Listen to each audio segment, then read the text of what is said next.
10 देशों का समूह है ASEAN, association of south east Asian nation. ये 10 देश भारत के साउथ ईस्ट में हैं। नाम है इनका Myanmar, Thailand, Laos, Vietnam, Cambodia, Malaysia, Singapore, Indonesia, Brunei, Philippines. ये 10 देश इन्होंने 1967 के अंदर ये तय किया था कि हम बहुत छोटे हैं, हम अमेरिका और चाइना के नजदीक तो हैं, लेकिन इनके प्रभाव क्षेत्र में आकर बर्बाद हो सकते हैं। बेहतर है कि हम अपनी कोई ना कोई इंडिविजुअल पहचान बना लें। जैसे वियतनाम ने अपनी पहचान कपड़े एक्सपोर्ट के अंदर बना ली, सिंगापुर ने अपनी जीडीपी से 3 गुना बड़ा ट्रेड करवाने में अपनी पहचान बना ली। क्यों? क्योंकि सिंगापुर जिस जगह बैठा हुआ है वो स्ट्रेट ऑफ मलक्का का बिल्कुल मुखौटा है, मतलब केप है, बिल्कुल यहां आकर के बैठा हुआ सिंगापुर है। एक तरफ इंडियन ओशन, एक तरफ पैसिफिक ओशन, दोनों को जोड़ने वाली जगह पर सिंगापुर बैठा हुआ है। इन सब देशों ने अपनी कुछ ना कुछ विशिष्टता को अपनी ताकत बनाया और उस विशिष्टता को बनाकर ताकत इन्होंने अपनी व्यापारिक क्षमताओं को बढ़ाया। चाइना के बिल्कुल दक्षिण में स्थित है और भारत के साउथ ईस्ट एरिया में स्थित ये जो देश हैं, ये अपने आप में एक साथ मिलकर वैसी ही बातें करते हैं जैसे यूरोपियन यूनियन के देश करते हैं। हालांकि यूरोपियन यूनियन के देश दुनिया भर के जो व्यापारिक समझौते हैं वो सब मिलकर करते हैं, लेकिन हां, इन आसियान देशों ने यूरोपियन यूनियन से थोड़ा कम कस्टम यूनियन बनाया हुआ है। व्यापारिक हितों के लिए ये चर्चा आपस में जरूर करते हैं और जब जब ऐसी चर्चाएं हों जिसमें सबका निहित स्वार्थ हो तो ये एक हो जाते हैं। मतलब ये कहिए कि यूरोपियन यूनियन में 27 देश हैं, यहां पर आसियान में 10 देश हैं। यूरोपियन यूनियन के बाद अगर कोई क्षेत्रीय गठबंधन सबसे ज्यादा ताकतवर माना जाता है तो उसका नाम आसियान गठबंधन माना जाता है, क्योंकि इसमें ट्रेड रिलेटेड चर्चाएं भी होती हैं। इन्हीं का एक मेंबर है सिंगापुर। सिंगापुर के फॉरेन मिनिस्टर का हाल ही में एक इंटरव्यू प्रकाशित हुआ, लेकिन इस इंटरव्यू के अंदर इन्होंने इस बात को बहुत अच्छे से कहा था कि दुनिया में अगर फ्री ट्रेड खत्म हो गया तो यह दुनिया के छोटे देशों के लिए बहुत भारी काम हो जाएगा। पहले इसका मतलब समझते हैं। देखो, पहले सिंगापुर समझो, फ्री ट्रेड का मतलब समझो। फ्री ट्रेड का मतलब हुआ कि मैंने आपके यहां कोई सामान भेजा तो आपके यहां पर कोई टैक्स मेरे सामान पर नहीं वसूला गया। वहीं दूसरी ओर आपने मेरे यहां पर कोई सामान भेजा तो मैंने भी आपके सामान पर कोई टैक्स नहीं लगाया। अब यह तो फ्री ट्रेड हुआ, लेकिन सर इस बयान का मतलब क्या है कि छोटे देशों के लिए बहुत मुसीबत खड़ी कर देगा। इसका क्या मतलब हुआ?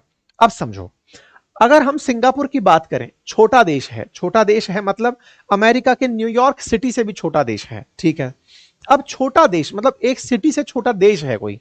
अब इस छोटे से देश ने अपनी आबादी की जरूरत का सामान अगर किसी देश से इंपोर्ट कर भी लिया, आप इसको ऐसे समझिएगा, अगर कोई छोटा देश अपनी पॉपुलेशन के हिसाब से सामान इंपोर्ट कर भी लिया तो भी उसे व्यापारिक घाटा होने के चांसेस बहुत कम हैं।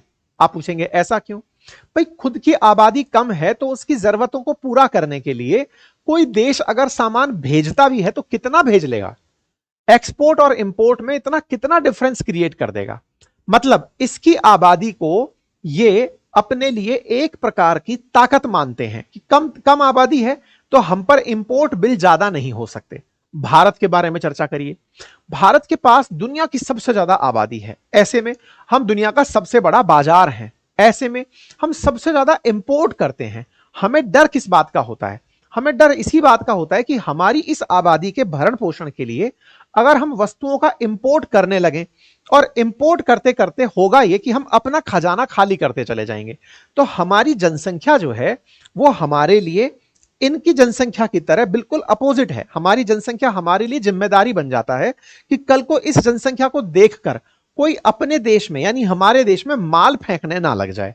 अब सवाल फिर से लौटते हैं, इनका ये जो बयान है कि छोटे देशों के लिए मुसीबत खड़ी कर रहा है, कैसे? तो छोटा देश होने का फायदा तो क्या रहा कि आपके पास माल कम आएगा, लेकिन एक और फायदा भी हुआ और वो ये कि छोटी जगह से आपने प्रोडक्शन खूब सारा बढ़ा दिया और प्रोडक्शन बढ़ा करके जिन देशों ने आपके साथ फ्री ट्रेड एग्रीमेंट किया हुआ है, आप उन देशों में माल बना बनाकर बेचने चले गए। और आसान करता हूं, आप समझिए कि एक छोटा सा देश जैसे इजराइल, आप सिंगापुर से ज्यादा कनेक्ट ना कर पाए तो इजराइल से कर पाएंगे, 1 करोड़ के आसपास की आबादी। आप उनके पास कितना कपड़ा भेज देंगे, कितना जूता, कितना गेहूं, कितना तेल, घी, कितना भेज देंगे? जो उन 1 करोड़ लोगों के लिए जरूरी है। लेकिन रिवर्स सोचो, उन 1 करोड़ लोगों ने इतनी सारी फैक्ट्रियां लगा ली अपने यहां पर कि वो भर भर के 100 करोड़ लोगों की आवश्यकता पूरी करने के लिए तैयार हो गए। आज जापान ने क्या किया? जापान छोटी सी आबादी वाला देश है, उसने अपनी जरूरतें तो पूरी कर ली। आज उसके पास प्राकृतिक संसाधनों का अभाव होते हुए भी वो कच्चा माल दुनिया भर के देशों से मंगाता है, अपने देश में उसे फिनिश्ड गुड्स में बदलता है और फिर उसका एक्सपोर्ट कर देता है। मतलब खुद को इन्होंने as a industrial hub settle कर लिया कि हम इनका माल बेचने के लिए पहुंच जाएंगे। तो ये टेक्निकल लोकेशन समझिए कि इन्होंने छोटे आकार का फायदा उठाया फ्री ट्रेड एग्रीमेंट के नाम पर। फ्री ट्रेड एग्रीमेंट के नाम पर कैसे? दुनिया ने इनके साथ एग्रीमेंट इसलिए किया कि तुम्हारे यहां बिना टैरिफ के एंट्री करेंगे। इन्होंने कहा कर लो।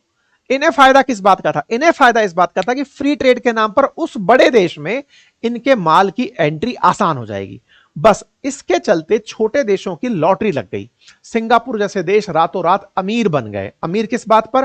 कि अब तो माल बनाओ और बना करके आसपास के देशों में खूब बेचो। इन देशों को सबसे ज्यादा जरूरत रहती है भारत जैसे देश की, कि भारत के अंदर फ्री ट्रेड एग्रीमेंट मिल जाए। तो हुआ क्या? इन 10 देशों के साथ मिलकर के 5 नहीं बल्कि 6 देशों ने 2019 में एक मीटिंग करी और उस मीटिंग में, उसका नाम था regional comprehensive economic partnership meeting. उस मीटिंग में भारत भी शामिल हुआ। तो 10 देश तो यही थे, ये वाले, प्लस उसके साथ में 2 पड़ोसी। कौन कौन? जापान प्लस साउथ कोरिया, और 2 दक्षिण के पड़ोसी। कौन कौन? New Zealand plus Australia. ये तो होगा 4। इसके साथ साथ 2 दुनिया के सबसे बड़े जनसंख्या के आधार पर देश। कौन कौन से? चाइना और इंडिया। अब देखो हुआ क्या, चाइना ने अपने आप को ऐसा सेटल किया हुआ है कि बेटा तुम्हें अगर मेरे यहां माल बेचना पड़े तो मेरे यहां पर तुम्हें मेरे सस्ते माल से कंपटीशन करना पड़ेगा। तो ये जो छोटू मोटू देश हैं, ये चाइना को बाजार के रूप में समझ ही नहीं पाते। क्यों? क्योंकि चाइना इनसे भी सस्ता माल बनाकर दे देता है। अच्छा, इन्हें जरूरत थी भारत की। भारत को इन्होंने प्यार से बुलाया, प्यार से बुलाकर कहा कि देखो आप हमारे साथ जुड़ो और जुड़ करके आरसीईपी के मेंबर बनो। फ्री ट्रेड एग्रीमेंट है आपके साथ हमारा, मतलब आप अपना माल हमारे बाजारों में बिना टैरिफ के बेच पाएंगे। कौन से देश हमें समझाने लग रहे थे? ये चुन्नू मुन्नू टाइप के जो छोटे मोटे देश हैं ये। साथ में चाइना उनके पीछे खड़ा था कि हाँ शाबाश शाबाश, इंडिया की बढ़िया काउंसलिंग करो, समझाओ इसे कि तुम अपना माल हमारे यहां बेच पाओगे, क्योंकि जब तक इसको आप ये राहत नहीं दोगे कि तुम अपना माल बेच पाओगे, ये हमारे ट्रैप में फंसेगा नहीं। अच्छा, अब इसका रिवर्स क्या था? इंडिया को फिर समझाया गया कि भैया ये आप लोगों को उलझा रहे हैं, असल मकसद इनका आपकी बाजार पर नजर है। भारत को 2019 में जब ये बात समझ में आई, शुरुआत में हम आरसीईपी के मेंबर बनने गए थे, लेकिन जब भारत को ये बात समझ में आई तो भारत हल्के से बाहर निकल लिया। बाहर निकलकर हमने कहा कि नहीं भाई, हम इसमें एंट्री नहीं करेंगे। हम आ रहे हैं उस बात पर कि हमने एंट्री करने से इनकार किन बिंदुओं पर किया। एनीवे, इनके इसी इंटरव्यू में इनका यह कहना था कि आज सिंगापुर और आज बांग्लादेश और श्रीलंका जैसे छोटे देश भी आरसीईपी के अंदर एंट्री करना चाहते हैं। तो आपके दिमाग में आएगा कि यार ये आरसीईपी कोई बढ़िया ही चीज है।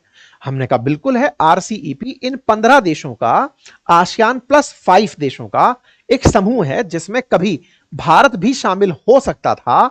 इस आसियान इस समूह के अंदर अगर श्रीलंका और बांग्लादेश घुसते हैं तो उन्हें क्या बेनिफिट नजर आ रहा है? तो देखो, छोटे देशों को किसी भी बड़े ब्लॉक में शामिल होने का बेनिफिट ही नजर आता है। क्यों? क्योंकि छोटे देशों को लगता है कि उनके यहां पर हुए प्रोडक्शन को वो फ्री ट्रेड के नाम पर दुनिया के बड़े देशों में जो इस समूह में शामिल हैं उनको बेच पाएंगे, उन्हें एक्सपोर्ट बेनिफिट दिख रहा होता है।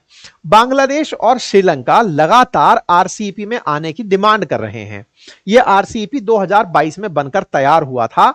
उस समय पर यह समझा जा रहा था कि जब भारत साथ जुड़ जाएगा तो दुनिया की 45% आबादी इन 16 देशों में रहेगी। बाकायदा ये तैयारियां हो गई थी कि भारत साथ होगा। मोदी जी को साथ में लेकर 2019 में बैंकॉक में मीटिंग बुलाई गई थी बाकायदा, लेकिन भारत जो है वो इससे बाहर निकलकर चला आया था। भारत को यह समझ में आ गया था कि मैं इसमें एंट्री कर गया तो ये लोग फ्री ट्रेड के नाम पर मेरा बाजार खा जाएंगे भारत के अंदर किसानों ने प्रोटेस्ट करने शुरू कर दिए थे। किसानों ने कहना शुरू किया कि सर आप भूल रहे हैं, ये न्यूजीलैंड और ऑस्ट्रेलिया वाले अपना डेयरी प्रोडक्ट भेज भेज कर बाजार खराब कर देंगे। यही कारण है कि भारत के अंदर बड़ी मात्रा में विरोध हुआ। अमूल जैसी जो कॉपरेटिव्स हैं, इन्होंने सरकार को वार्न किया कि सर आप भूलिए मत कि न्यूजीलैंड और ऑस्ट्रेलिया डेयरी के लिए ही जाने जाते हैं, ये आरसीईपी के अंदर फ्री ट्रेड के नाम पर घुसेंगे, अपन इनके बाजार में नहीं जा पाएंगे।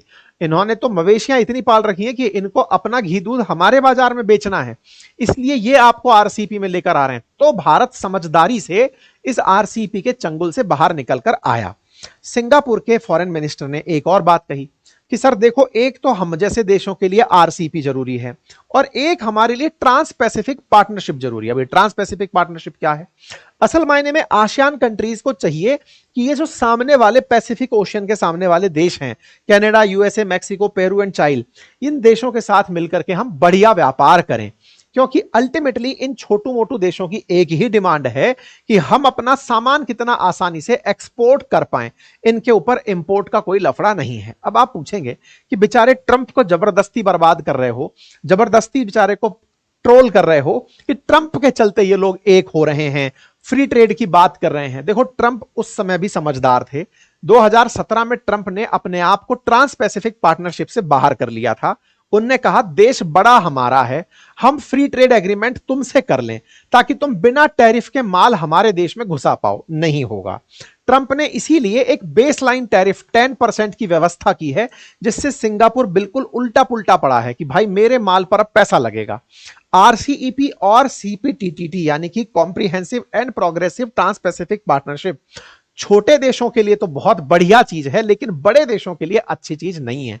यही कारण है कि बांग्लादेश जो अपनी जीडीपी को लेकर के, ग्रोथ रेट को लेकर इस समय परेशान है, वो बांग्लादेश इस पार्टनरशिप में आने के लिए उतावला हो रहा है। लेकिन उसकी चाहत है कि भारत भी इसमें एंट्री करे। भारत एंट्री करेगा तो क्या फायदा होगा कि वो भारत के अंदर क्रॉस बॉर्डर आसानी से फ्री ट्रेड एग्रीमेंट कर पाएगा और बड़ी मात्रा में बांग्लादेश में बना माल भारत में बेच पाएगा, क्योंकि भारत का बाजार बड़ा है।